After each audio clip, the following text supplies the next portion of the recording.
Hey everybody, it's Steve from popculturepros.com, and this is a very special episode of the Jader and Kyle show, episode number 50, and I couldn't be more proud of them. I hate their guts, but I couldn't be more proud of them. Now, I love these guys, and these two are very different people, as they may or may not tell you during this episode of how they joined the website. One took a year and change to get me their review of a particular flick. And the other, I think, sent it to me within 2 hours of the movie ending. I'll let them, I'm sure, if I know them at all, I know that they're going to tell their stories, which they should. They're great stories. You guys are great. You guys started up last year during the pandemic when, not a lot of people thought that these type of things should be started up during that time frame. And you proved everybody wrong. Proved them all wrong. You proved me right, which I love. So happy 50th. You guys know that I love you both. Sometimes just a pain. Both, just I want to. But I am super proud of you, Jader. You're doing your thing here and on the side. Kyle, big move up to New York City, my hometown, baby. Yeah, my hometown, baby. All right. That's enough of that. But let's get to the episode.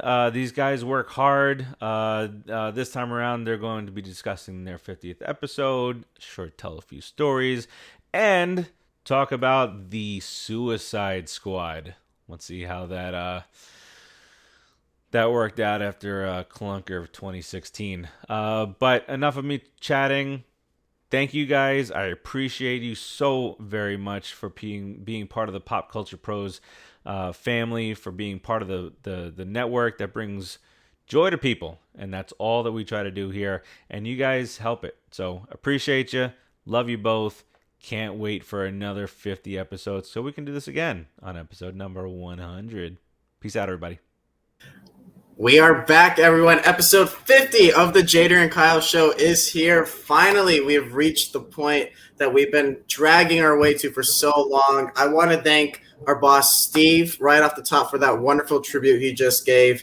Really appreciate it. We've been a part of this website now for me 4 years. Not this website, but working with Steve. For me, 4 years. Jader, you 5 years now. And it's been a true pleasure to actually get this off the ground. So thank you for that, Steve. And as always, I'm joined by my co-host, Mr. Jader Paramo. Jader, it's good to see you again, man. It's been too long. It has been too long. So you're thanking that guy for that shit? You didn't like it? Here. Fuck him. He's lucky I'm in the site. No, I'm just kidding. Thank you so much. I've been, I don't know if I said the journey. Maybe I've said, excuse me. Maybe I've talked about my journey in the other site, but I don't know if I've seen it here. So for our new viewers, if you're watching this episode for the first time or watching us for the first time, thank you. But yeah, man, this guy gives me a lot of chances. It's so funny. I love it. So I like to give him a lot of shit. I don't, said this a million times. I'm pretty busy. I'm always on the run. I'm always doing something, at least trying to, at least. Yeah. And he's always like, "Hey, man, I need this." I'm like, "You got it." I'll forget. So, but yeah, I started this journey meeting Steve. I went to a screening to see Jurassic World, which I was floored by. I actually love that movie. I'm a defender of that film. And he was giving out little keychains and little bracelets and whatnot when the studio used to send the shit. And I remember talking to him after the film. Like, I just approached him and just being like, "Hey man, thanks for this. It meant a lot to me, actually, because I really, really wanted to see the movie early." As you guys know, Jurassic Park is one of my favorite films of all time. So I remember going and just approaching him, saying thank you. Little did I know the fucking type of person that he was, and little did he know the atomic bomb that he hired that day. So I reached out to him. I'm like, how do you get involved in this? We started, going back and forth. And then he asked me if I wanted, if I have any writing experience or not. I'm like, I feel like I'm a decent writer. He's like, send me a review of the last movie you saw, Jurassic World. I'm like, awesome. Didn't do it, in typical Jader fashion. Exactly. 1 year later. 1 year later. Literally almost to the date, to be completely honest with you. I think it was the same week and everything. It was crazy. Yeah. I bump into him, or he gave me, I won tickets to see Conjuring 2 through the site. And I reached out to him again, and I was like, man, I really want to do this. Is there any chance that, are you still hiring? Are you still, or you have any spots available? And he goes, yeah, man, I won't hold my breath this time. Went ahead, I did the Conjuring review, and, the rest is history. I've been, very lucky to be part of this world. This is things that we do just, at least I would do with my friends, just shoot the shit and talk films. I do that with the majority of my friends. The majority of my friends know that I love movies, and I've been blessed, to be honest with you, because, we have this, and then we get to see movies early. We go to a bunch of screenings, man. We get to talk shit, do what we love, and it's been a blessing. So I like to give him a lot of shit, but I'm very thankful for him and this journey that we've been on. That's me. So I started off, I'm like a Sour Patch, man. But I went opposite. I started sour and then I went sweet. But yeah, man. There. Yeah. Okay. You cut out for a sec. That's fine. It's pre-recorded. I think it's you. It probably was me. It's fine. But for me, on my end, I started about 4 years ago with when Spider-Man Homecoming came out back in 2017, I want to say. Yeah. And my story, I've told my story a couple times on a couple different episodes, but with my mom and all that stuff. But basically what happened is I ended up, winning a radio contest, and I said, I want to do this. I kind of want to see movies early. I don't want this to be the only one that I do. And ended up sitting next to Steve at the screening, and he's a massive Spider-Man fan, and we got to talking, and he was like, yeah, send me a review for this, kind of like you with Jurassic World or Conjuring. And Except you did it. Yeah, I did it on the way home. I was doing in the car, typing away on the way home, and got it up, ready to go, and the rest is history for me too. And I've been, blessed to be a part of this for this long, to go to movies early, like you said, to get to meet all you guys, but also like the press interviews, getting to meet people from other websites, stuff like that. It's opened up a big world that I knew existed, but didn't know how you could even break into. But somehow, some way, through Steve, it all happened. And here we are today. And it's been pretty special to get to this point. So, dude, Steve, we've interviewed celebrities thanks to it. Thanks to the site. We've interviewed, directors, actors. It's been great. It's been a great journey. It really has. And that, we couldn't have asked for better. This is what we idolize the people on YouTube who do this stuff. Like we're friends with them now at this point because we do what they do. And it's really cool to call them colleagues now. So I'm so happy about it. I'm glad Steve was able to bring us into this world. And now we're on 50 episodes of our own podcast. And this is massive for us. We got a big show planned today, guys. That's not the only tribute we're going to hear, though. We have a couple more coming up, and we got a special surprise here. So other people from the website, other shows have, they've gone on and they've made tribute videos for us. So without further ado, let's take a look at that. Jader and Kyle, Kyle and Jader. I come to you today not as one of the hosts of the Just Too Sweet Show, not as one of the hosts of Empire 161, and not as one of the hosts of We Stomped You Out, coming back pretty soon on popculturepros.com. I come to you today as a fan of your show, a fan of your dynamic, a fan of your format, just a fan of your show. You guys are fantastic. I love what you do, and I want to say congratulations on 50 great episodes. I'm looking forward to another 50 more. I love being on your show, from the 5-hour, 4-hour Marvel extravaganza to my own episode with Kevin Smith movie, which Kyle wasn't a fan of. But hey, what are you going to do? That's what makes you guys great. So congratulations again, my brothers. Peace out. So the Kyle and Jader show has reached 50 episodes, and I am immensely proud and so gracious to you, Kyle, for handling Jader for 50 episodes. I mean, what a feat. Hey, Jader, Kyle, what's up, guys? Congratulations on your 50th episode, man. That's really awesome. We just wanted to say thank you. Thank you guys for like leading the way with Pop Culture Pros and like paving the path for our show to come through and for our fellow PCP Justice League members. Congratulations, fellas. Yeah, 50, my friends, is a milestone, and you get to hit it while still looking and being young. But keep up the great work. Looking forward to seeing where the future takes you guys. Absolutely, guys. Congratulations. I love watching your show. You guys, you cover some great movies. You guys are a lot of fun to watch. A lot of fun when you come on the show with us. I'm sure we'll have you on a bunch more. MCU is going to be coming real soon, and we're going to be wanting to get you guys in there, and I'm sure you guys are going to want to get in there. So congrats on 50. Take care, and we're looking forward to talking to you soon. All right. Congrats, guys. Take care, bud. Happy 50th show to Jader and Kyle. That is such a wonderful, awesome celebration. And consistency is key. And you are both proving that to any creator out there and as a cornerstone for Pop Culture Pros.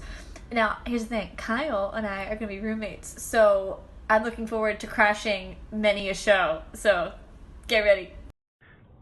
What's up, Jader? What's up, Kyle?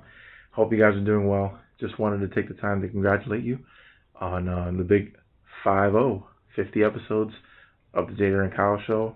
I wish you guys nothing but success. Hope you guys do 500 more episodes. Who knows?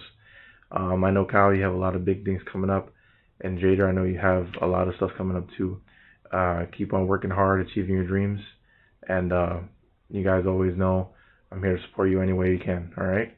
Peace. As I sit here on this lovely porch full of flowers, you ask yourself, why? Why am I here?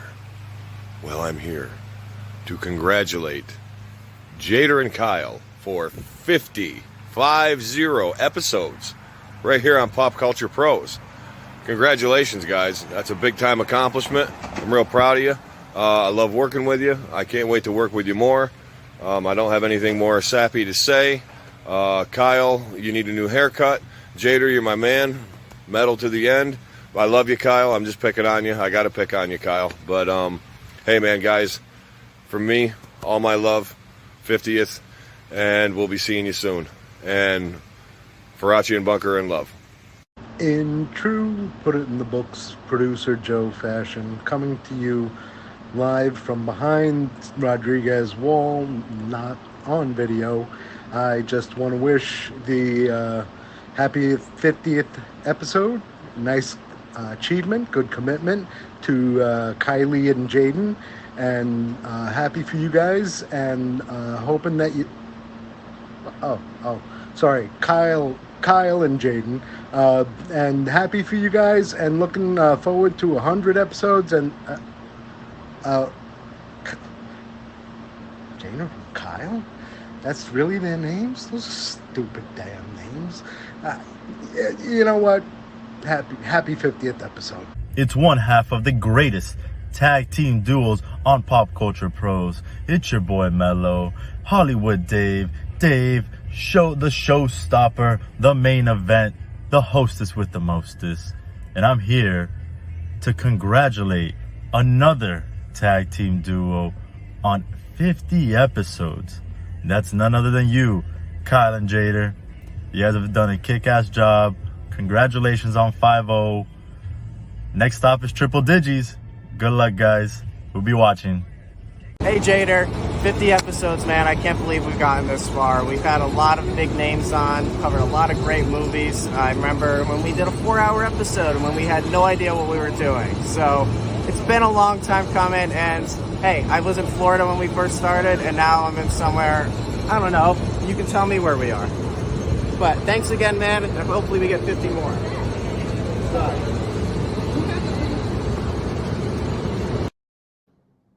Look at that. Dude, you got a nice haircut. Look at your haircut. Look at that, right? How dare Eric say that? No, I want to thank everyone who contributed to that, all part of the Pop Culture Pros family. Thank you guys so much for all the tributes. A lot of funny ones in there. Some of them I didn't even expect to happen, so I'm happy about it. You got any reactions to that, Jader? I mean, I didn't see you in there. There were no. Again, as my MO, I got told to do something, and I didn't do it. So I'm doing it live. This is how I work.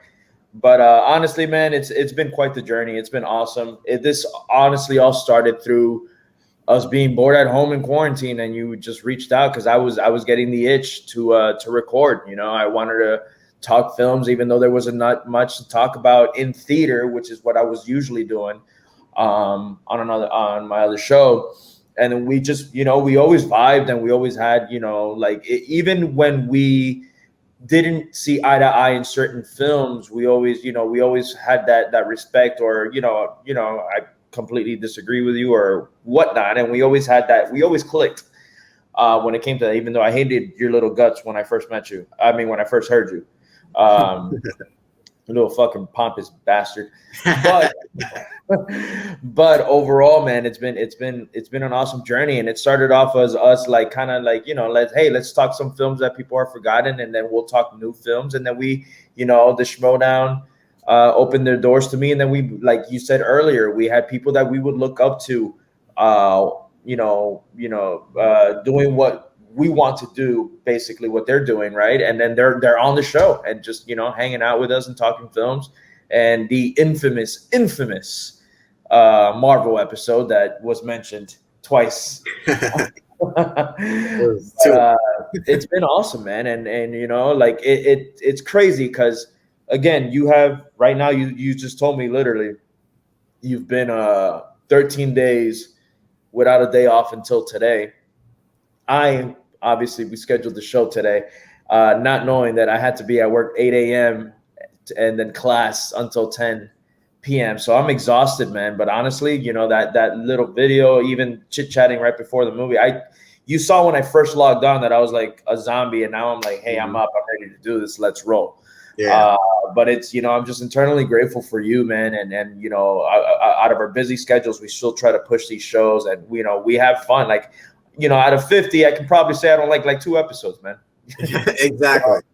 I'll take those odds anytime, man. So thank you, man. And thank everybody that's been supporting the show. It's been fantastic. It's been a journey. Obviously, you guys know this is pre-recorded because, it's been one hell of busyness from Kyle and I, and our schedules haven't been, so we're doing this pretty late right now. We love interacting with you guys while we're discussing movies, so this is something that we don't tend to do very often. I think this is probably our second pre-recorded show out of the 50.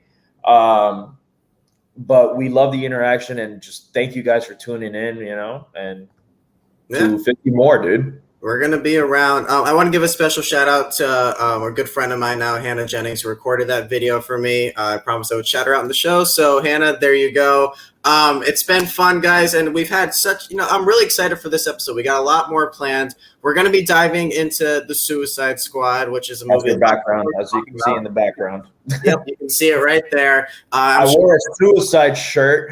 Not a Squad shirt. I started with S. I almost got duct tape and put Squad by the covering the silence, but whatever, we were this close. No, I was thinking during that tribute video, we both should have just came back shirtless, like just go wild and out, Dude, they don't want that right now, man. Episode 1, our ratings will go through the roof, man. Are you kidding? Exactly. They're not ready for it. No. But maybe for the 100th episode, we'll take off our shirts. But we've had a lot of big names on this show, man. We really have. Like, I've been really excited. Like Mark Ellis.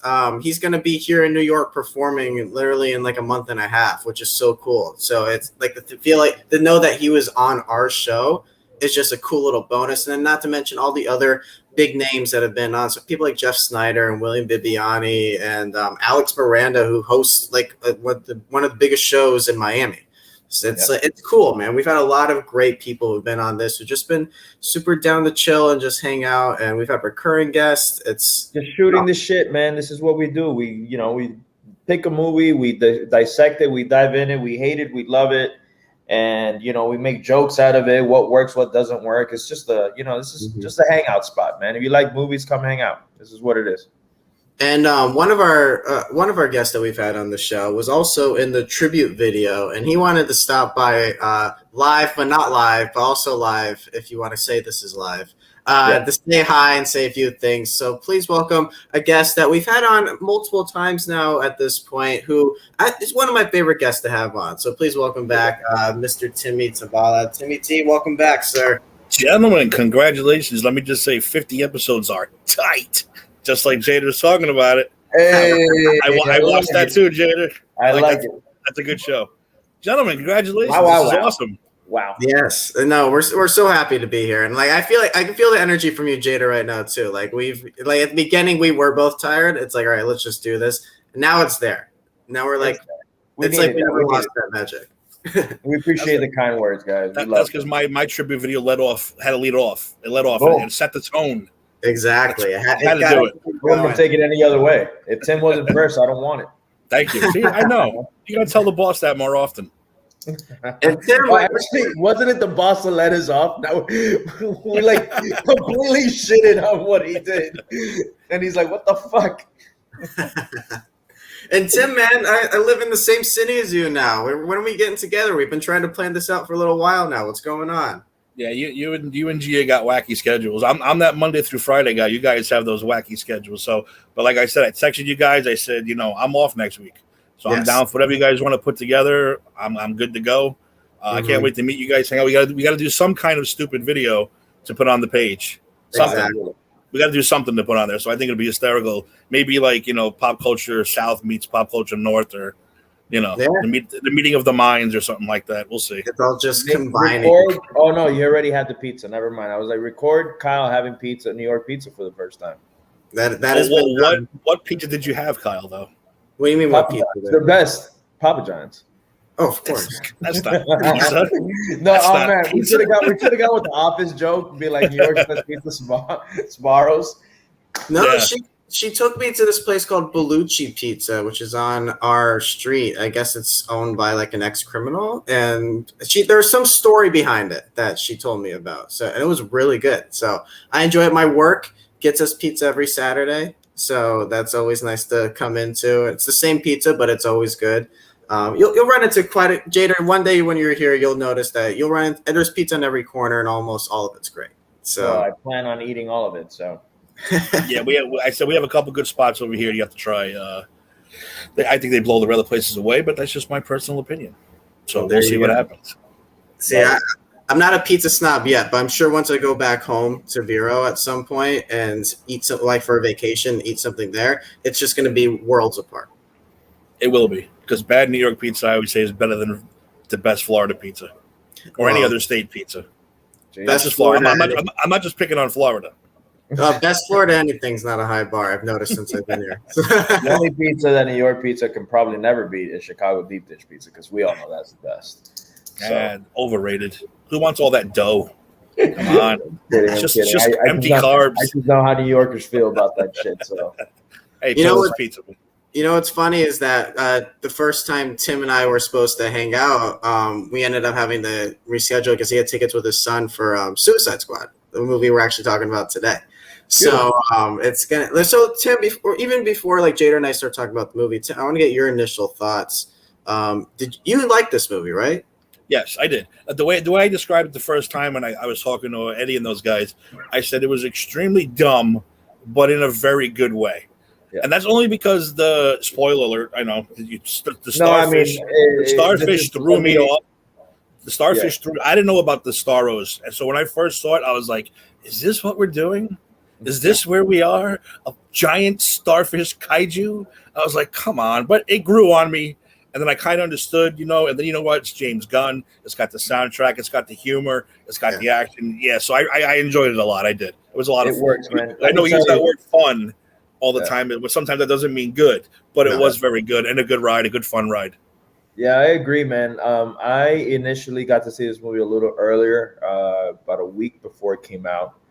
And I would tell because let me Rotten Tomatoes and the critics' reviews were super high, so people got even more excited, which tends to happen with the hype and all that stuff.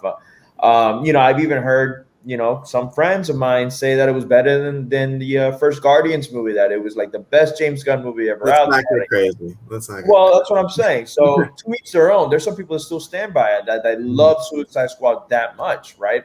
It's not on that level for me.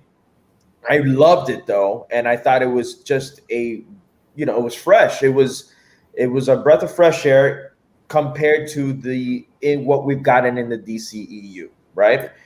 But I told everyone, you have to embrace the weird. There's a lot of weird in this movie, and if you're not up for it, you're not, because obviously when people heard that I had seen it, they reached out, they messaged, they're like, "Hey, dude, what'd you think?" And I'm like, embrace the weird. I personally loved this movie. I thought it was so great. But I was okay. Like when I saw that giant starfish, I knew about him. I knew it was coming, but I didn't know if it was just going to be like a little part of the film and that was it, not the villain at the end, And when they started going all in on that, it's like, and it was let me tell you, the third act is really long from the moment they reach the lab to like the end of the film. It's some time, right? Yeah. And I was watching it the whole time, and it personally lost Steph. She was like, I thought that was dumb as fuck. I didn't like that at all.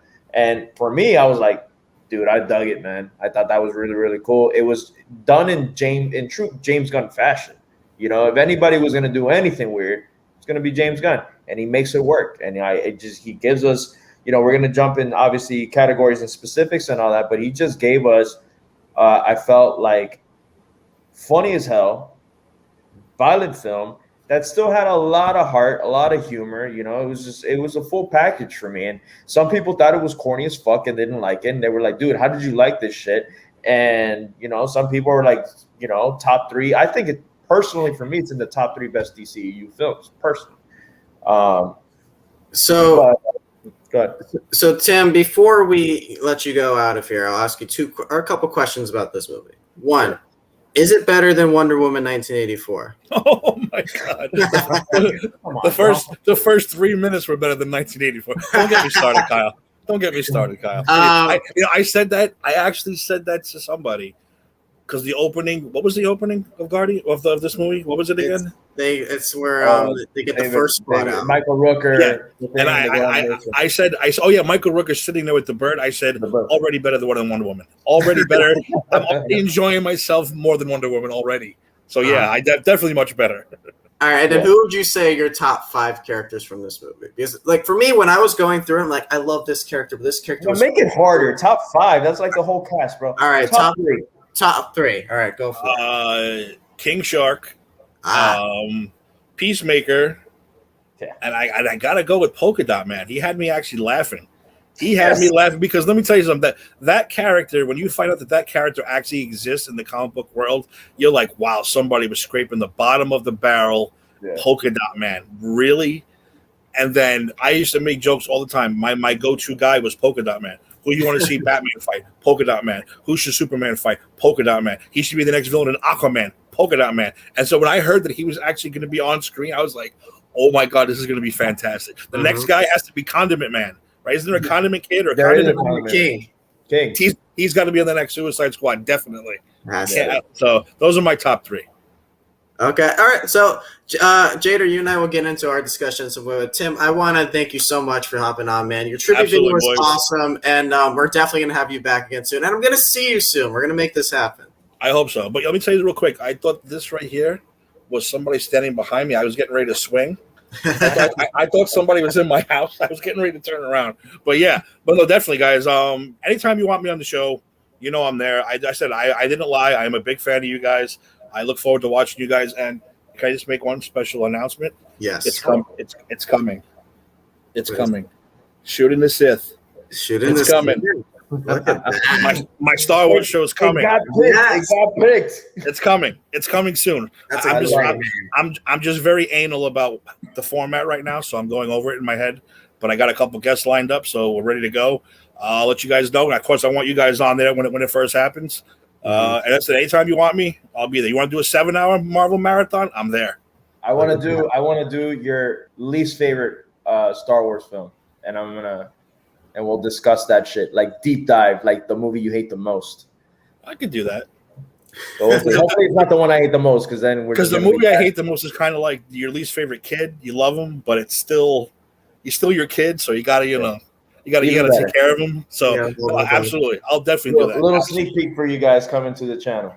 Awesome. Shooting the Sith coming soon, guys. Tim, thank you so much for joining us, man. We really appreciate it. Congratulations again, guys. Take care. Thanks, folks. All right, Jader. Yeah. Thank you again to Tim for joining us. That was it's cool to have people hop on. So we've had Steve on the show, we've had Tim on the show today. You could tell in those tribute videos that they were recorded a little earlier than I thought, because I know Gia's saying he's gonna be my roommate. I was like, you're living together. Yeah, it's been a month at this point. You're good. So yeah, it's a little tad early, but it's fine. I don't expect her to come popping in today. So but let's talk about Suicide Squad, Jader. Let's jump into it. So going into this, I was actually really excited about it because so you brought up Guardians of the Galaxy, my favorite movie, obviously. James Gunn going from that franchise to this franchise, I was ready to go. And that first trailer comes out, and it's set. If you said anything to Steely Dan's Dirty Work, I'm in immediately. And it kind of fits the tone of this movie. Like, we're just setting these people that we don't care about to go do the stuff that we don't want to do. They handle the missions that we don't want to accomplish ourselves. And throughout this movie, you learn about what their mission is specifically and why they're sent out there. But the biggest problem with the first movie was people said that they liked the characters, but they didn't like the story. This one, I feel like we love the characters and we really like the story. I thought it all flowed really well together. And the subversion that James Gunn does of introducing us to all these characters, including a couple ones from the movie before, including, I believe it's 4 characters. I believe it's Rick Flag, Harley Quinn, Captain Boomerang, and Amanda Waller. Those are 4 that are carryovers from the first movie. Yeah. And so let's just get into the first scene right here. Like, we're not going to break it down scene by scene, but when the first scene happens, man, and they send this crew of people, a mixture of people. We've got Harley, got Boomerang in there. We also have, like, Pete Davidson's in there, and you got Blackguard, you got TD, Blackguard, Javelin, dude. Like a bunch of awkward, weird characters just going out to this mission. And Weasel, as soon as Weasel jumps from the plane and lands into the water and just starts drowning, and Rick Flag's like, "Did anyone check to see if Weasel could swim?" And Amanda Waller literally looks to her right, and this guy is just zoned in, not looking at his boss, knowing that he can possibly get fucking fired or killed. Yeah, knowing who Amanda Waller is.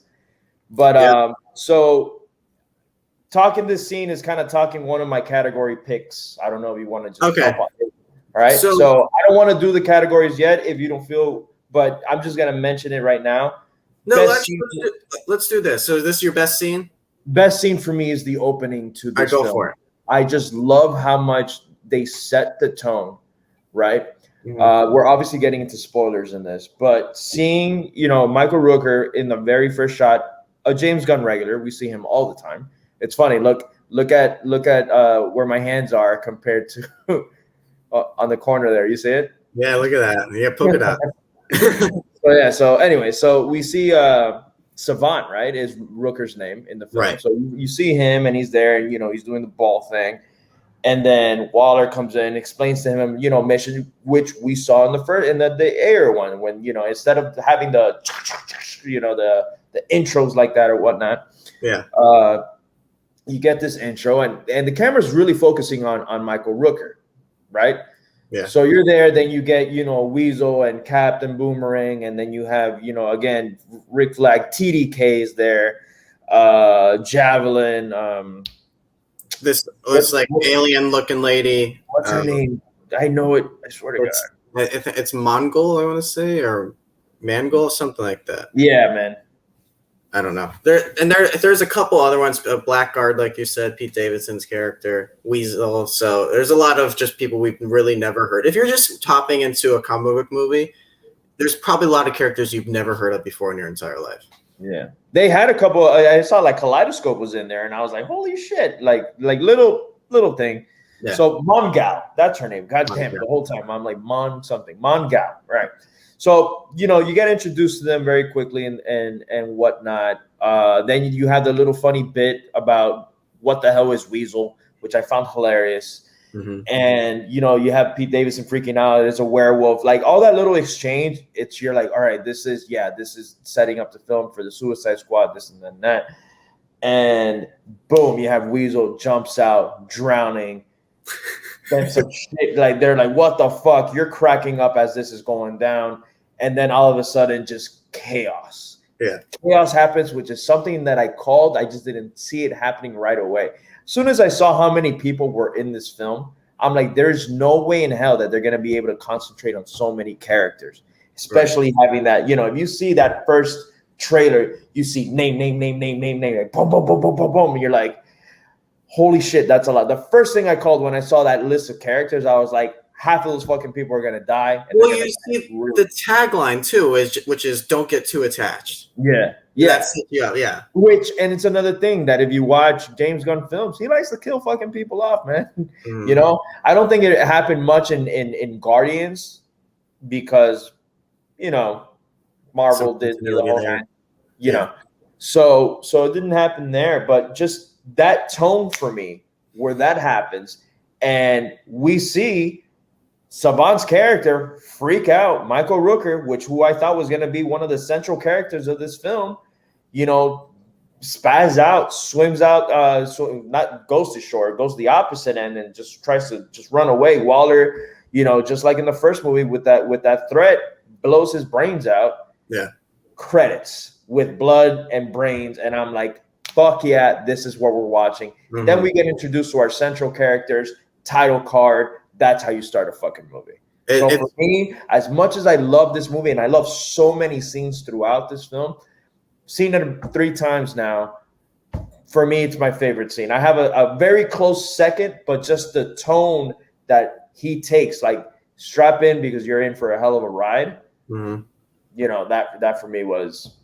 Well, he really tricks you because, like, if it was just those characters who die at the beginning were in that squad, then they were all going to die. But he mixes in Harley and Rick Flag and Boomerang. And I think when Boomerang got killed, that's when I said, fuck, nobody's safe. Because he was one of the main characters in the first one. And then in one of my favorites. That's one of the things that, in my opinion, worked in the first Suicide Squad movie.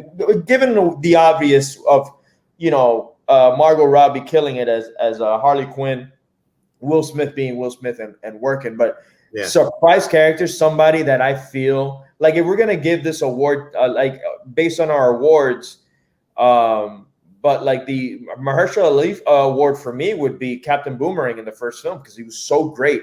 And I'm not a big Jai Courtney fan because he's been very like whatever in the other films that I've seen, but he was just so good in this movie that killing him off in the beginning, honestly, one or two deaths that I was really pissed off about in this film. Oh, yeah. I get why they did it. We'll discuss the other one later. I'll get to a couple of other. There's more characters I want to address as we get to later categories. But the way that they when he went down, that's when you know that nobody's safe, and then you see like Javelin get shot and Mongal just burning like into a crisp. Did you die of laughter with TDK? Oh, okay. So let's just do this. Slapping, and the whole time I'm like, what is he gonna do? I'm like, they're gonna shoot his arms, and when they start shooting, he's on the floor like, ah. Okay, so I know we're just gonna get it. TDK is one of my favorite characters in this movie. It's so good, dude. Nathan Fillion's great when he's walking with when they do the slow motion walk and he's just drinking a pib the entire time, and then when they're on the plane, and I think Javelin goes, "What's your name?" And he goes, "TDK." He goes, "What does TDK stand for?" Letters. Letters. Like, wait, so your name is Letters? And the guy's like, all names are letters. Yeah. Oh my God. He's so great. And then when Margot Robbie or Harley Quinn finds out that his name stands for the detachable kid, he stands up and he just gets both his arms up. He's like, oh shit, something's about to happen. And he's just slapping guns. It works perfectly. I'm telling you, man. Is easily one of my favorite characters in this movie. And it's not, and the thing is that this is not also, it's not weird for James Gunn to start a film with a powerhouse. As much as I hate Guardians 2, I love the opening to that film. It's one of the best openings I've seen in a Marvel or any film. I love the opening to that film. And I had that vibe with me where I'm like, all right, like this is gonna be great. You know, I can't wait for this to keep going. Where's this story gonna go? Right. Mm-hmm. So continue. Yeah. So that's a great choice for best scene, and you get introduced to your actual characters afterwards. Rick Flag gets to survive. Harley Quinn gets to survive from the opening scene. My favorite scene is a little lighter scene, but something I really enjoy, which is the party scene in the middle when they go to the club. I love when they do this in the first movie too. I love it when characters take a break from the action and just kind of hang out. Like the best scene in the first movie. That's my favorite scene in the movie too. When they're just taking shots and getting, dude, absolutely. They're just talking about each other. But in this one, when they all sit at the table and John Cena orders drinks for everyone, and he's like, "Hey, you forgot the rat," and it just sets the tone. They start playing a really good song called "Can't Sleep," which has been on my playlist. Most of these songs are most of these songs are made the playlist, right? Yes, because someone knows how to make a playlist. Absolutely. But this is where you get to see them just letting loose. Like, we'll get to her probably at some point, but Ratcatcher 2, Daniela Melchior, I believe her name is, a brand new actress. She's just dancing away. John Cena looks ridiculous in like this painted on white polo and doing the weirdest dance move. Fucking midriff, man. Fucking hot talk shirt with this muscular motherfucker. As he's just pointing at her as she's dancing. I have no idea how old she is in this movie, but it looks kind of weird. It's funny though. David Dastmalchian as Polka Dot Man dancing with everyone who looks like his mom. Let me tell you, this is expert joke telling. You do it. You don't do it too much. You do it 3 times. You do it at the beginning to establish it, a little callback midway through, and then you have the payoff at the end. You end it with a bang. Absolutely. Yeah. And they do it with him seeing his mom in everybody's form so many times when he's dancing. That's funny. But I also love this, and I'll get to this. Actually, I'll talk about this character right now. I love how Bloodsport, and you can see Bloodsport and Rick Flag like forming a bond while they're at this nightclub. And that's really when they start to like care about each other and see each other as equals. Because Rick they served together, I think, right? If I'm not mistaken, like they had mentioned. So they have some Rick, I guess, like in the movie they say Rick recommended Bloodsport to Amanda Waller. I think they served together. I think that was a thing. I was trying to catch it again because I heard that somewhere. I'm like, where did I hear that? I don't know if it was in the movie or if I heard it like, on another review or whatnot. But I think that's the reason why they got close. And if you pay close attention, they were really foreshadowing a lot with that film with death. Yeah. Rick was a character that I didn't care too much about in the first movie. This one, he rebounds quite a bit. It's insane, like the 180 this character did. Yes. Just by proper writing. That's all it was. It was proper writing. It's little moments too. It's when they crash the bus and he's like, "We have one more thing we got to do," and it's let's go save Harley. And it's him hugging Harley and like just knowing that they have like a bond there, a connection. Like he's not going to let his soldiers die. He's always got to go back for them.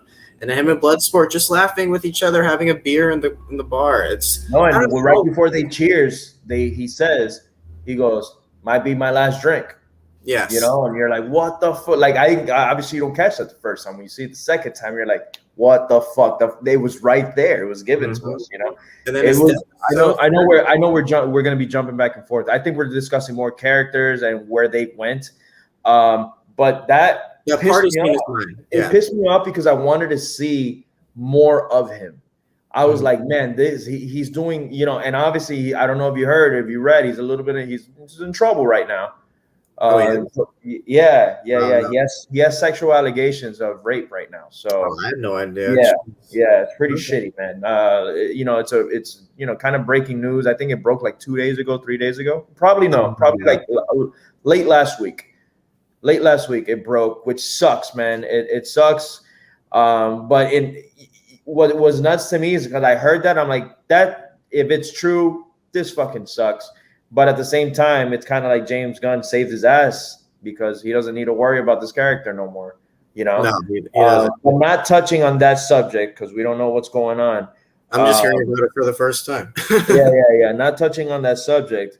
He did so great in this. compared again coming to the first one, and even the fucking cliche dumb fucking lines that he has in the first one, he's just such a likable, lovable character. Where again, I was kind of see like that it was like obviously it's an intense scene at the end, and I'm like please don't kill him off, please don't kill. They were just like wiping them out in this movie. And I'm there hoping that something, and then they show you that scene, and it goes through the heart. It punctures. I'm like, yeah, there's no. No, he's not coming back. People are like, well, maybe if they recovered Peacemaker, they can recover him. Like, no. He's done. Yeah. But like, what a way to go! I feel. What he does at the end, though, is he's saying like, I gotta get this information to the press. I joined the military to serve my country, and this is not what my country represents. And like, he's doing the noble right thing, and it sucks when a good-hearted character gets killed off like that. So, but back to best scene, the party scene in the middle. I love it. I think it's great. I'll go back. It's a tiny little scene, but I'll go back and watch it quite a few times. And I love how it ends with when Peter Capaldi comes in as the thinker, and they get him out, and then the military comes in, and they're just like, yeah, we're the Americans. We're the ones you guys were looking for. So it works really well. So I think that's my pick for best scene. So let's move on to best line. What do you have for this? Or do you have one? Two. Okay, I have two also, but you probably have one of them. All right, so I'm gonna pick the number one just to shine some light on the character, because it's pretty much what I have for him. Best line is, "I'm a superhero." Okay. The reason why I love that line so much is because it's a bittersweet moment, right? Where Polka Dot Man has a death wish throughout this whole movie. Yeah. There's even a line where he's like, "I wish we can die." Like, oh, this is a suicide. He's like, "I wish we can die." Right?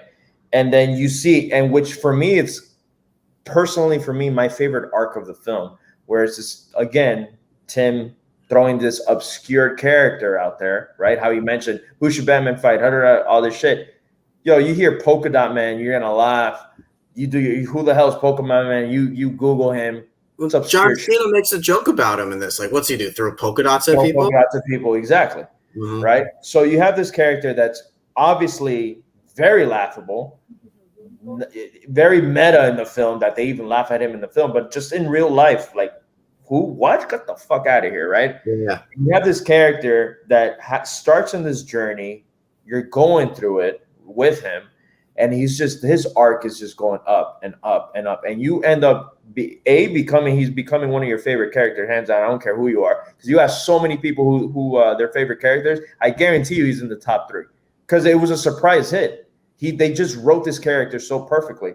So for me, that scene was so bittersweet, because again, we're talking spoilers. He finally feels like he did some good, right? Right before that, you have that joke that you just said with his mom, right? Fucking ends it, right? It's so funny. He's a superhero. Splat, dies right there. And it's one of those things where, like, he had that death wish the whole time, but the moment he felt alive is where he goes. Yeah. Kind of like fulfilling, like it just goes full circle, which I thought was very poetic. Yeah. And that's the main reason why I'm like, that is such a dope line, and it's such a crazy scene. And it's so small, but I'm like, I felt like it was so impactful, because everyone in that theater cheered, and then like, oh, like right after, right? Mm-hmm. And then I'm just gonna steal the other line just in case, but whatever. Right. And it's no one likes to show off.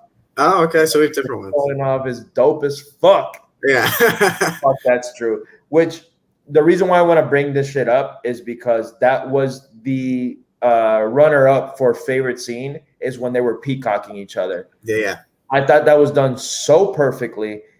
They're just going at each other, and then the punchline at the end of that scene, at the end, is just when they finally get flagged and realize what they've done. Fucking awesome. Yeah. No, that's a good one too. So I have two different ones than you. So perfect. I got a funny one and a serious. I'll do the serious one first, because I think I like Ratcatcher 2 more than most people. I thought she is one of the best. Oh, characters. I liked her too. Hands down. But her scene when she's, getting all the rats on Starro at the end, it flashes back to her and her father, played by Taika Waititi.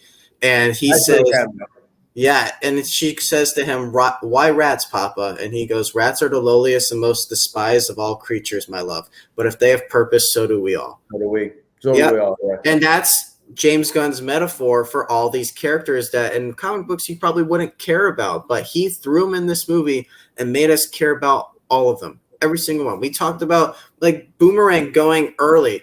He was Boomerang fine. going early and then still holding the boomerang was like some G shit, man. Dude, I was sad when people said "aw" when Weasel died at the beginning. We had seen one scene of him, and people were like, so you care about these characters because James Gunn just is somehow able to get that out of you. And then James Gunn made us care about a tree that says 3 words and a talking raccoon. Yep. Enough said, dude. Yeah, and I'm now telling you, where shark. Groot is a freaking phenomenon. Like he is, like the baby. I mean, the Grogu or the baby Yoda. Yeah. Of Disney. Like if you go anywhere, like I had a little Groot thing that you would press and the Michael Jackson song would play and he would dance, dude. Yeah. Our very own Nardo, which I forgot to give her shit but I'm not going to right now, has a Groot tattoo on her foot. Like it's just he builds these characters that you don't think are gonna work, and it just works. Yes. And he did that with Weasel, with King Shark. 5 seconds of screen time. Mm-hmm. King Shark, like people are more familiar with King Shark because of the Harley Quinn show. Which big shout out to the show. If you guys have not seen the Harley Quinn show, please, for the love of God, it's on HBO Max. You're welcome. Yeah. For me, it's one of the best things I've ever seen. It's so freaking funny. And King Shark is in it. Harley Quinn, obviously, Clayface. And they're just completely different characters from what you're used to. Because he's very articulate in the show. In this movie, yeah, we see what he gets. But so I think that's a great line from, like, Taika says one thing in this and leaves an impact on it. It's really neat. And Taika's having a moment right now because I just saw Free Guy, which is the best movie of the year so far. He's so funny in that movie. And then the other one I had was a funny one, and it's hard to hear if you're not paying attention, but it's right after they saved Harley, and it's cutting to the moment where they're interrogating the Thinker, and you just hear Rick Flag said, "Who ate all the fucking empanadas?" And Bloodsport says, "I had the chicken." I had the chicken. Yeah. I think it's a funny line. And then that scene right there with Harley. That scene was hilarious. She's like, personalized license plates, you die. And if you cough without covering your mouth, you die. And I thought that was a COVID joke. Yeah, like, I thought that's where they were gonna go with that. And then he goes, no. And then he goes, but that's not an open invitation for you to cough without covering your mouth. Funny as fuck, dude. It's funny, man. So it's those interactions by the characters that really make you fall in love with them. Next category is usually casting what ifs. Obviously, this is a brand new movie. There is not a lot of talk going around of James Gunn saying, "Yeah, we had this person in mind, but we decided to go." They couldn't do it. Like, they're not going to talk like that. I'm sure Will Smith wanted to do it, but I think he had conflicts with Aladdin. I want to say at the time he had something else going on to where he couldn't do this movie. So that's why Will Smith's not back in here as Deadshot. And I'm glad they didn't replace him, even though Bloodsport is a very similar character. And I'll tell you what, I think Bloodsport is better, like, by far. I don't know. I can't say that, bro. Big Willie, man. I think Big Willie did great. He was just Will Smith, though. He was Will Smith. Essentially, that's what he did. I thought he was a better Will Smith, though. Idris Elba. So the scene with him and his daughter arguing in the phone at the prison. And he's like, "Fuck you!" And she's like, "Fuck you!" And they're just going back and forth. "Fuck you! Fuck you! Stole a fucking watch that you can watch TV on." She's like, "He does more than that." Yeah, man. And then I think he might have the best arc of the movie. You said it was Polka Dot Man. I think it's him because he goes from not wanting to do this shit at all to becoming a leader at the end. His, like, when he's standing there seeing Starro and he just goes into straight Captain America mode. He, like, loads up his gun, which is awesome, by the way. Yeah, the gun. He goes, "Harley, take the high ground. Nawe, big monster is Nom Nom. Go get it." Yeah. And Clea, or whatever Polka Dot Man's name is, like, "That's your mom." Like, he just goes into starts pointing it all out. It was really cool, man. I love his arc in this movie. Yeah. But yeah, like I said, casting what ifs, nothing out there. Mahershala Ali Award for best sharpshooter. You kind of said yours already, which was who'd you say it was? Forget. Oh, well, mine's TDK because I wanted so much more. That's who I wanted to put. I wanted to put him or Boomerang. Yeah. But I didn't know if they counted as that because it wasn't very impactful in a short amount of time. They just, you know. To me, it looked like Fillion put a lot into it. He knew this character was dying right away, and he put a lot in because he's kind of ripped too when he's doing this, and he pops off the arms, and then they just do nothing. It's a great joke because if you watch it again, they point to him like he's going to do something tactical. They're like, TDK, cover your 2 o'clock. And he just stands up, which is such a stupid strategy in a gunfight when you don't have guns, and takes off his arms and lets them go out. I guess his legs also detach, which is something they didn't get to do. So that would have been funny. So TDK is my pick for Mahershala Ali Award. And I think you said Boomerang earlier. Yeah, I'll just say Boomerang. Honestly, that's the one award that I didn't have anything because it was so hard. Because everyone else is in the movie too much, I say. Yeah, that's what I mean. Like it was just, and I have other awards for other people. So let's move on to the Bill Murray Award for Best Cameo. To me, there was only like 2 options for this. Since I went first and last one, I'll let you go this time. So I have 2 also. I have a feeling you have my second, so I won't say him. But I'm gonna pick Weasel, man. Okay. Weasel was dope. I actually had Sean Gunn written down because he also he's good too. Calendar Man. Yeah. And I thought that was great. But Weasel was, you kind of said it earlier, man. He was very impactful in such a short amount of time. And the cheer that theater did, because it was a pretty packed theater when I saw it, despite it, not doing so well in the box office. I saw it in a pretty packed theater. And when he comes back, the cheering, like you had all that in the theater. I'm like, man, like it's crazy that people cared about this character that was on screen for no more than 7 minutes. Yeah, of the film, right? That was probably it. That's it. Yeah. So that for me, it was very impactful. I laughed so hard when it's just a scream and him like I killed me so much that I'm like, man, it was a cameo. I'm like, this was dope as shit. Yeah. And then I'll tell you if you got the second. Well, the first one is Ratcatcher 1, which is Taika Waititi. That was my number 2. Yeah. Yeah, he is. I touched on it earlier, but his line is one of the best in the movie, and he's in literally, I guess, 2 scenes, but the first one you barely see his face, and then the second one he says 1 line, and it works. And he sets the tone for his daughter throughout this entire thing. I think it's a great little moment. So because I remember seeing his name at the beginning while they're doing the opening credits, and as we get towards the end of the movie, I'm like, where is he? What's he going to be playing? Like, is he the voice of the starfish? I don't know. Like, I had no idea. So we got. Well, I saw him when the first time that she's talking about on the bus. That's when you barely see his face, and I'm like, there he is. Okay. See, yeah, I didn't catch it the first time, but even Steph was like, that looks like Taika. I'm like, it is. I'm like, and then my other one is an actress named Lynn Ash, who is Polka Dot Man's mom. She doesn't say a single thing, but her face is everywhere in this movie, and she's excellent. As she looks like the mother who would just like abuse her kids, which is exactly what she does. Like that hard ass mom, and I'm like, I get it. I see her face, and I'm like, I get it, man. I get why you hate your mom. So that one, and then I kind of had another one, Milton, who's in it but not in it. I don't know. He's in maybe like 2 scenes. Who? Yeah, Milton. Who's Milton? That's a great. It reminds me of in Infinity War. Where's Gamora? Who's Gamora? Why is Gamora? Yeah. That's what that reminded me of. Harley's great. We haven't talked about Harley Quinn much. So yeah, I was gonna actually mention that right freaking now, dude. It's crazy. I think we're just talking. I mean, don't get me wrong. These characters are awesome, but we're going through the new characters because this is the 3rd time we see Margot Robbie do Harley. Mm-hmm. This is for me hands down her best performance in all 3 films, and she crushed it in the first one. She did great in Birds of Prey. Yeah, but they finally got the character right, and I'm allowed to say this now because it's no secret. Everybody knows. Well, not everybody, but at least personal friends and all that.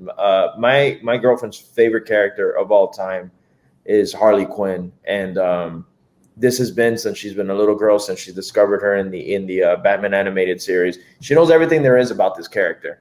So when the first Suicide Squad came out, she was very excited for the film, saw the movie, and was completely disappointed. She went to see it opening night. She hated it. She hated this movie. She hated the character that they turned her into. She went even as far as saying, like, this tattoo shit is bullshit because in the cartoon, she's terrified of needles. So she's like, it was just not something that that's how deep she goes in with this character. And then she even pointed out, she goes, did you notice the rotten tattoo is not there no more? And I was like, holy shit, yeah, you're right. And then she goes, yeah, her and James Gunn hated that goddamn tattoo.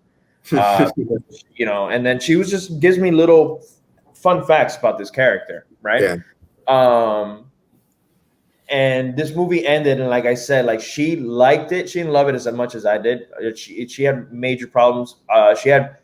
Said she had pacing issues, which I did too, which we don't really talk about the negatives right now, but I guess I can do that quickly because the only negative I have is that the middle of the movie kind of slows down just a little bit. It's still not boring to me. It just slows down a bit compared to the beginning and the ending that we get. It's just small pacing issue. But she told me, she goes, the one thing that I absolutely have to say that I loved about this film is the Harley iteration. We finally got the Harley, she goes, that I wanted to see on the big screen. She goes, she said that she loved the scene where the guy is proposing to her. I think his name is. Yeah. She ends up murdering him because, she just doesn't want to be hurt again, And she's like, that's something that character would do. And then she's talking to him. This guy's dying, and she's pouring her heart out on why she did what she did. Just little things like that. She loved the Rick Flag save at the end because she's like, see, she goes, I felt like she was kind of like the badass, but still the damsel in distress at the end when, in the first Suicide Squad where Joker comes and tries to save, he's like, that's something that Joker would never do, which we all know is true. He's all for himself, even though he does care about Harley, but he shows that he wouldn't do that. He wouldn't risk himself for somebody else. Joker's very, for himself, whatever. I can't even fucking think of the word. I'm tired, guys. But she's so great. It looks like she's having a great time filming this. And her escape scene, amazing. Yeah. And she's just, they're obviously planning to go get her Operation Harley, and she wipes out literally everybody in the room. Yeah. Doesn't need any help, but still, appreciated that they came back to get her. She did so great in this. There's tabloids saying that she's kind of tired of playing the character, which I get. It'll be the fourth time that she has to get into this character and whatnot. So I just read something that's saying that she read the script to make sure that they didn't kill Harley. Like, that's how much she loves the character. She wanted to make sure, like, I know you're killing a lot of people in this movie. You better not kill Harley. Yeah. I don't know. I feel like she's always going to come back to play this character. This is going to be one of those things that she's never going to get tired of. But at the same time, I really hope not. Like, she's just so good in this role. It's been 3 times since 2016. So you can take a couple years off. Like, you don't need to play Harley every single year. We got the TV show, like you mentioned. It's fine right now. But I think her and Rick Flag, dude, I swear, they have a bond in this. Like, when she pops on the plane at the beginning, she's like, hey, guys, sorry, I had to take a dump. And, they have, like, a good interaction there. They're right next to each other during that opening battle. He makes sure to go back to save her. Even at the end, when they're walking the slow motion into Jotunheim. Yeah. And she's biting this day, and they're looking at each other, man, and they have that respect, that love for each other now. Yeah. We've been on this other mission before, and we have each other's backs. Exactly. So, and then at the end, when Bloodsport decides not to release the tape, she looks depressed, and it's because that's not what Flag wanted. And they make a note of it there. So I really like their bond's really good in this movie. And I feel like that's kind of one of the things that's not talked about much in it. But let's move on. I don't even know where we are. Oh, we're at the Gary Oldman Award. Okay, Gary Oldman Everyone Award for Best Overacting. This was tough for me because I felt like everyone did really good in this. But I'll just throw out, I have 2. If we're going with one specific person, Pete Davidson at the beginning, he knows what he's doing. He dials it up. It's fine. It's funny. I like that. But I also want to throw in everybody in Amanda Waller's crew. in the the the little office or whatever. Yeah. I think they're all way too over the top. So I'd give it to them probably, but if we're giving it to one person, it's Pete Davidson. So I actually have Michael Rooker for this, but it's not because of him being shitty. Just that ending not the end, his ending. Yeah. His freak out for me was like, I'm like, dude, you're supposed to be this crazy, not crazy, but like a villain guy. You know, you're not supposed to be kind of like, I don't know. I felt like it was out of character of him to spaz out the way that he did. Obviously, I know he didn't want to die, whatnot. But that was the only thing that really came to mind when coming up with this category is Michael Rooker spazzing the fuck out after seeing, just everybody get annihilated. Which again, given the situation, I'm sure we would all act that way. But I don't know, like the way they put his badassery on screen, the first thing, and then you see him completely change. I was like, man, I like that. It was the overacting, but it's what sold it to me. Again, not a diss at all. I thought it was very great. No, but yeah, I didn't think anyone really overdid. I want to talk a little bit more about Amanda Waller's crew for a second. It's just, I think they were probably the worst part of the movie. They were fun in their moments, but at the end when they take out Waller with the golf club, and the woman who did it, she's like, she yells at another guy. She's like, "Get on the satellite feed, dickhead!" It's like that kind of came out of nowhere. I think you guys were all on the same side, and you guys were, making bets out of who would die first, and suddenly you have questions now. Which again, and there's little things of this film again that were funny, were laughed, but I've seen before. Mm-hmm. So what do I mean? Everybody dying. Task Force X dying reminded me of Deadpool 2 when X-Force died. Yeah. Harley Quinn shooting up everybody and the flowers and all that shit, right? That reminded me of Kingsman. Yeah. And then now when you mentioned, the taking bets, that reminded me of a Cabin in the Woods. So there was little things that I've seen it like before. Again, didn't really bother me, but I noticed that in the theater. I'm like, oh, I've seen this before. Again, not knocking, doesn't. But you can do that with that. Like you can do a Tarantino all day long. So it's the same thing. You just kind of draw inspiration from other movies and you try to make them better. Yeah. So that brings us to the Steve Carell See You Next Tuesday award, and I think this is where we get to have a conversation about John Cena.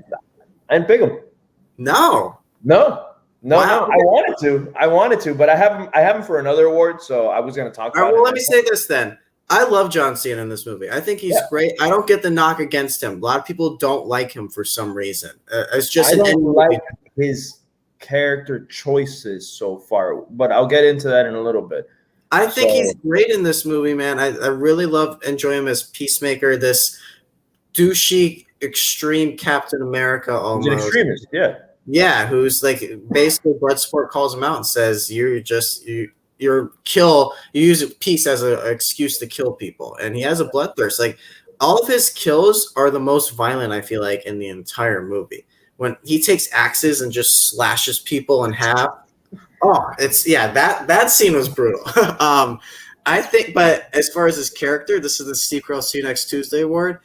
Fuck, I hated it when he came in at the end and he pulls the gun on Rick Flag. I hated that because you're like, okay, well now one of you two is not getting out of your life. I honestly didn't see that coming, to be honest with you. And we should have. To be honest with you, but yeah, because Bloodsport said that at the beginning when she's like, everyone on your team is picked for a specific reason because of their skills, and he's like, you just said everyone's a specific reason. He does everything that I do. Yeah, but better. So I knew you were gonna go this route. To be completely honest with you, so I knew this was gonna be a topic we were gonna talk about. I decided to just kind of go like off the mark. Yours is the right answer. Okay, 100%. But I actually went with Blackguard. I went with Pete Davidson's character because he fucked everybody over in the opening scene to this movie, and I was like, "Fuck you!" And I knew he was gonna be the first to go as well. Very little, but I picked him because of that. Because I'm like, Amanda Waller had a backup just in case, but who was ever going to know that backup was going to be needed so immediately? And this guy, as soon as they land, they're on shore. He's like, "Hey man, I'm here." I'm like, what the fuck? He fucked half of the characters are dead because of him. versus Peacemaker that killed. Yes, we killed a beloved character, but he killed one. He was supposed to be killing Ratcatcher too, though, and that would have pissed me off even more. Yeah, absolutely. But so I had to go Blackguard just because he was such an asshole, and I'm like, you got everyone killed, you fucking dick. Mm-hmm. But so that was my choice. All right. So I got a couple interesting details. There's not too many because obviously this movie just came out.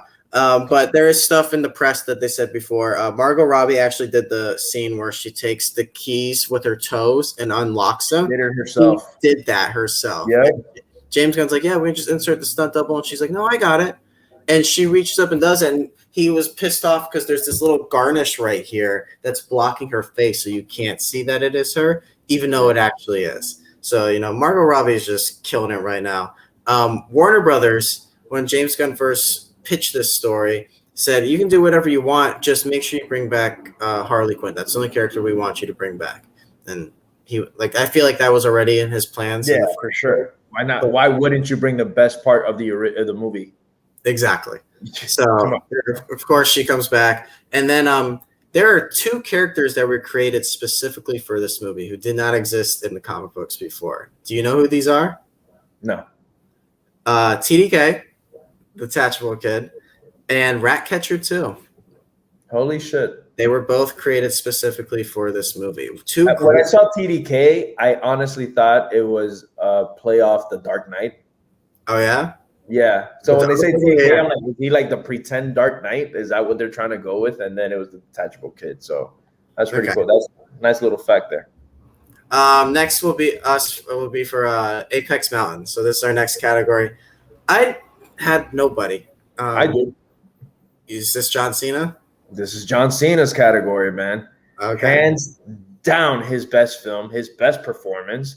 And this, again, I wrote so far. Like, I am rooting for this guy because he just seems like a dope as fuck guy. He just seems like somebody that I would hang out and have a conversation. He has the record for most the Make-A-Wish Foundation, where kids get to choose like someone they want to meet. He holds the record for most people. Well, there you go. And that goes without saying. Like, he looks like just a fucking cool guy. Yeah. So I root for him a lot in films. And I still have the bad taste of Fast 9 in my mouth. So when I was cautiously excited, Suicide Squad was actually, I want to say, my top 3, maybe top 2 most anticipated films of the year. I was looking forward to it since I saw that little featurette they did for the DC fandom thing. Okay. When they, we started seeing a glimpse of the Batman and everything else, Wonder Woman 84 and everything that we got in between or whatever. Once I saw that featurette, because honestly, when they said that they were making the Suicide Squad, I didn't care if James Gunn's name was attached to it. To be honest with you, I didn't care for it because I didn't like the first one. And then obviously James Gunn had done Guardians 2, which I wasn't a big fan of. And I'm like, oh, he can't capture lightning in a bottle twice, even though he's done it multiple times, just in a different genre for me, right? So I just wasn't as hyped, to be completely honest with you. And then all of a sudden, I see that little featurette. I'm like, man, this looks awesome. Mm-hmm. I can't wait to see this. And then you see everybody that was, on that roster. And I'm like, oh, this is going to be badass. Seeing John Cena's name, obviously, I'm like, all right, let's see what's going on with this. How is he going to do? I'm not a fan of his work, man. I've only really liked him in 2 roles, and that has been Trainwreck, which I've said on the show a million times. And then and now this. I didn't like him in Fast 9. I felt like he was in a different movie completely. I didn't like him in Blockers. There's other films that I just didn't. It doesn't hit. Yeah. You like Playing with Fire with John Leguizamo? No, it's a bad movie. I'm just throwing it out there. Yeah. So Ferdinand the Bull. It goes back to saying this, and then I just felt like he understood this character. Like he read about him and he got it. It was him. And maybe we just need to start giving him more roles. I mean, not even, because he was kind of like the villain in Fast 9 until, the Fast family thing always turns the bad guys into good guys and shit. Yeah. But he just really blew me away, man. And I'm like, man, this is pretty great stuff that it just makes me look forward to the Peacemaker show that we're going to get now on HBO Max. I want to see this man's journey. Now we know, and this is the one thing. Look, so one of my takeaways from this film, we obviously said, I told you the pacing issue, but at the end of the day, the Suicide Squad, who are they? They're villains that, get sent on this suicide missions, and, they're expendable, basically.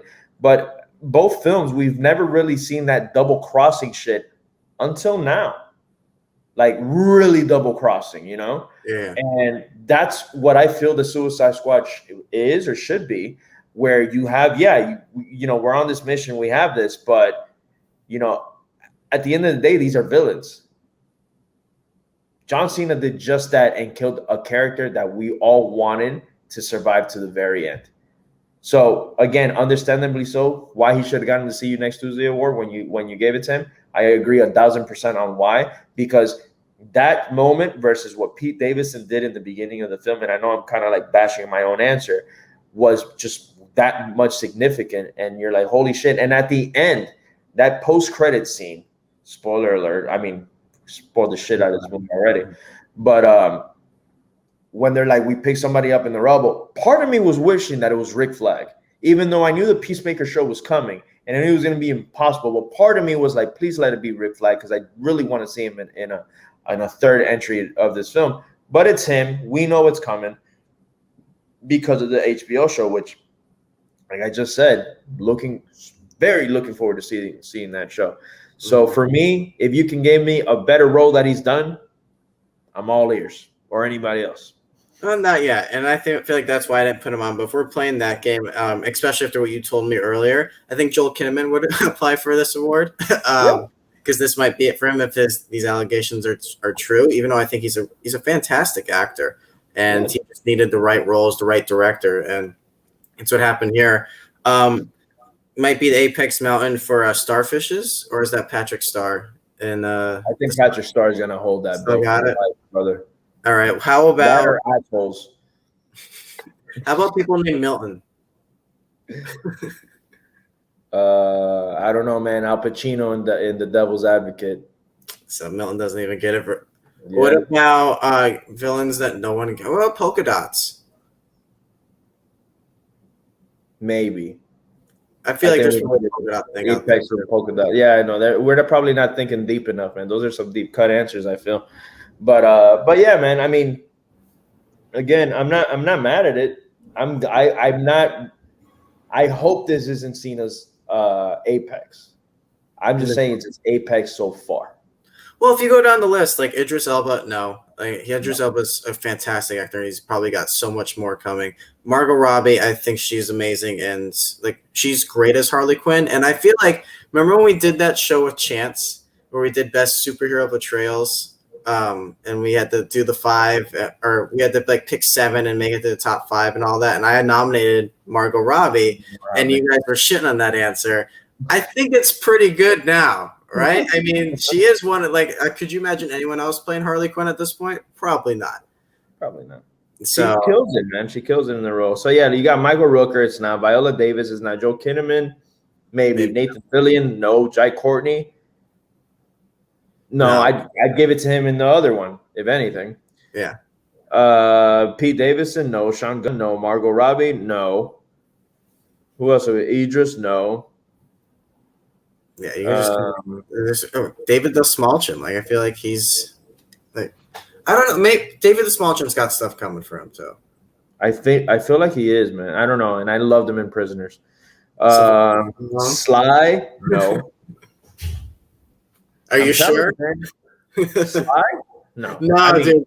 Still, we didn't really talk about King Shark. Yeah, that was the one that we haven't touched on at all. Let me tell you, my favorite thing about King Shark is how many times they made us think that he was dead. So many times I thought he was going to die.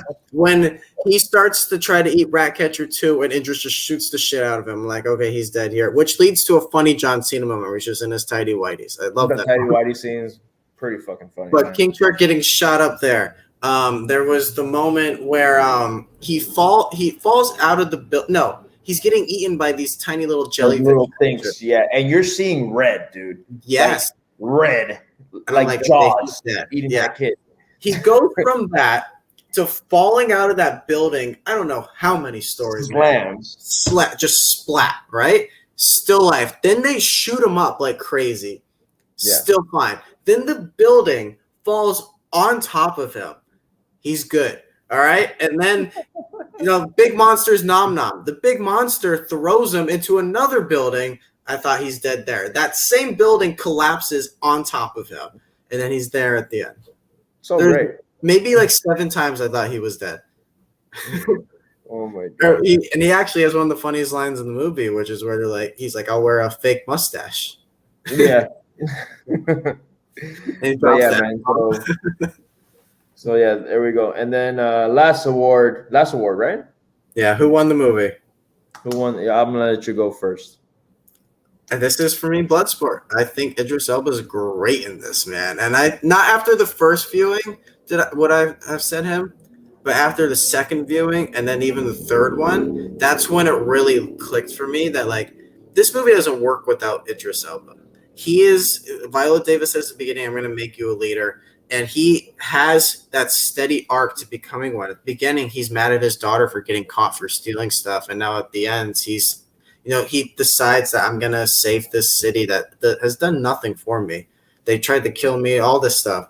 And I'm going to go save this city. I became the leader. I organized this team, had them go out, and they stopped them. He saves Ratcatcher 2 when she's about to get smacked by the starfish.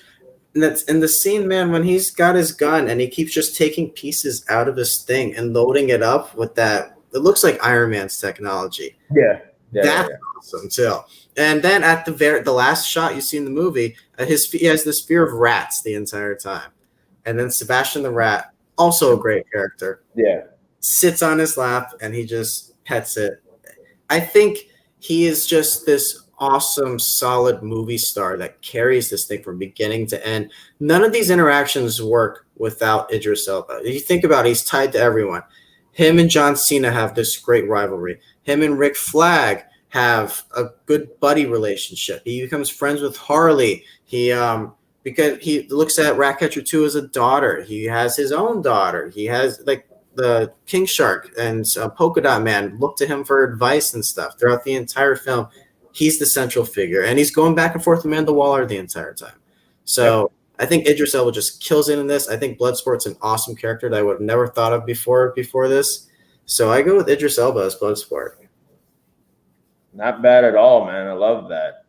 My pick for who won the film is actually writer-director James Gunn. Okay. Everything you just said wouldn't have come. I mean, acting, obviously, and all that stuff is different. But I feel like, again, this was written and directed by James Gunn, dude. He makes, again, and it kind of goes back to what we said at the very beginning of the film and going back, and, and teeter-tottering everything between Guardians and this. He just makes things work.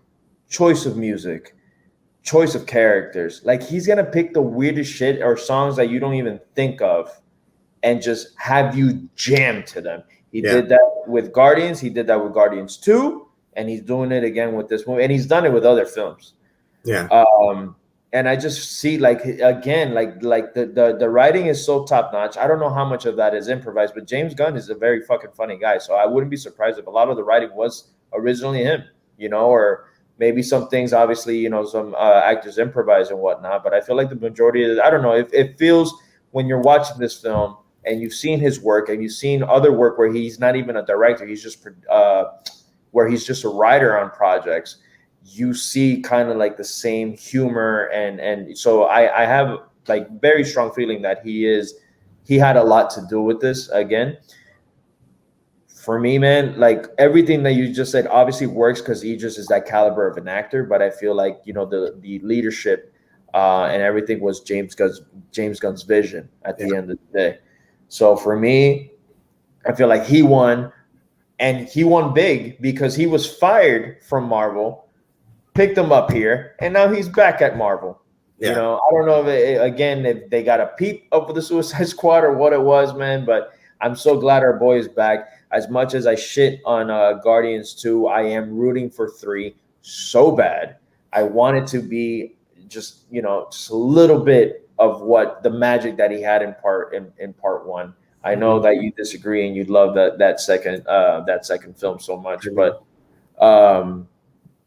James Gunn, man, for me, winner, and he's just winning right now. Like, it sucks that this movie's not making the amount of money that it would have normally made, and I feel like this is one of the first movies that really got hurt when it comes from streaming the same day versus in theater. I feel like this was like one of the first big hits, I'm pretty sure they've lost money at this point, because I know it didn't do great the first week, and the second week I think it dropped like 70%. It was bad the second week, man. It fell below Jungle Cruise, which was like it came out, which is this past week. They came out same day. So no, they didn't. It went Jungle Cruise, Suicide Squad, Free Guy, and Suicide Squad fell below. Yeah, that's what shocked me, is seeing that people went to go see Jungle Cruise over this, which was a little sad. You have to understand, like, I can't take my kids to see this, No, and you can watch it at home, which I've seen it 3 times now. That's what I'm saying. In the theater. Jungle Cruise, you would have to pay that hefty $30 to go watch it.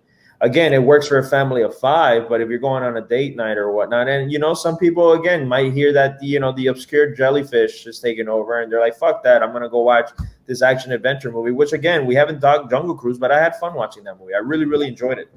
But it just sucks that this movie, isn't making what it could have potentially made had they not released it. Now, I don't know how they count this movie in theater versus streaming, because I'm sure I think it was like the second most viewed thing on HBO Max, I think, since Justice League, if I'm not mistaken. And I don't Justice know League if had it's all that hype Justice behind League it. or Wonder Woman. I feel like that might be the other one. God, I hope it wasn't Wonder Woman, because that was the first one, and I could see that one being the number one thing. But yeah, man, it sucks because this movie is great, but also it's due to, we know it, the virus, which is ramping back up again, and it's at home to watch. Like you said, like you and I both saw this 3 times, once in theaters each. Those other 2 times we would have gone back to the theaters to see, and now we don't have to do that, so that takes away money from the studio. But guys, in all reality, every movie's losing money right now. Every single one. All the way from Fast 9 and Black Widow to Suicide Squad. Every single one. These studios are taking a hit on every single movie right now because people aren't going to the theaters like they used to. So we'll see what happens. I think we got like Shang-Chi coming out in 2 weeks. Candyman's next week. Big hype. Yeah. For Shang-Chi. You didn't touch on this, but just a quick little fun fact about the film also. Did you hear who the original villain was supposed to be? Superman, which I thought was dope as fuck. That would have been great. That was the original pitch, the original idea. They scrapped it for obvious reasons. I'm glad we got what we got. I feel like this is something that we could have led that way, maybe a third film. Who knows? But they grabbed that idea, and that's how that whole video game. I don't know if you saw the video game that's coming out with the Suicide Squad, where Superman is essentially the villain. That's where that idea was thrown. So, I mean, essentially, I feel like we will get it if you're a video game, if you're a gamer and you're gonna play. You'll get that story arc there. I don't even know how that would work, man. Like these guys, they're smart, but they can't. Like they can figure out. I mean, I'm sure if it was pitched out there, there's obviously some weakness to what's going on. And didn't Bloodsport go to jail for shooting a kryptonite bullet to Superman? So there you go, man. There it is. So maybe one day. But that is episode 50 of the Jader and Kyle, man. 50 episodes in. It's just as long as we normally do. Yeah, can never get it. Wait till we get to triple digits. Oh, no, I know. I'm going to start putting on keto. It's funny, man. This has been a fun, really entertaining, really enjoyable episode. It was good to get back. I know we've been very inconsistent lately, but it's because we just have busy lives going on right now at this point. And you got a lot going on. I got a lot going on. ECP doesn't pay that much, guys. But it's all good There, I things. said it. Yeah. It's all good things that we got going on in our lives, though. So that's why it's been so tough. But this show's not going anywhere. The show's sticking around. We are going to be here no matter what, guys. So 51 will be back. We'll get back to having guests. We'll pick movies. It's going to be a fun time. So I'm glad we're able to get back here. And yeah, Jader, we've done 50 episodes now. Isn't that crazy? Fucking great. I love it. And this was a fun one, man. I love, thank you for everybody again. Thank you to everybody who did their homework and made a video, unlike your guy over here. But I'm very camera shy, and I like doing things off the top of the dome. So I feel like it's sincere that way. I meant every word. But thank you guys. Tell your friends about the show. Yeah. We honestly, I at least for me, I know Kyle sucks at it, and I'm gonna call him out on air. I love interacting with the guests. I love, chit-chatting. I know you guys sometimes chat away, and we're just carrying on in conversations. I'm usually looking at the comments, but I don't have control over that shit. But put in your thoughts. If you want to argue, let's argue. If you want to, have some fun watching some films, we're going to try to do a better job on announcing what film we're going to watch. If you guys want to watch along and then join in on the fun, more than welcome to join the show. But from the bottom of our hearts, thank you so much for tuning in for 50 episodes. Or if you haven't, if this is your first episode, welcome. Hope you guys liked it. But we just enjoy doing this shit. I feel like, whether we have this platform or not, essentially, I feel like we would always be doing this, Yeah, there would still be a way to do it no matter what. But we are one of the original shows on this network, and we've, stayed together ever since. And I can't wait to see where this goes. So for Jader and for me, from all of us to you, thank you guys so much for tuning in. Thank you for all the tribute videos, everything. Please subscribe, share this video out to everyone. It'll mean a lot and really helps us out. So thank you guys, and we'll see you next time on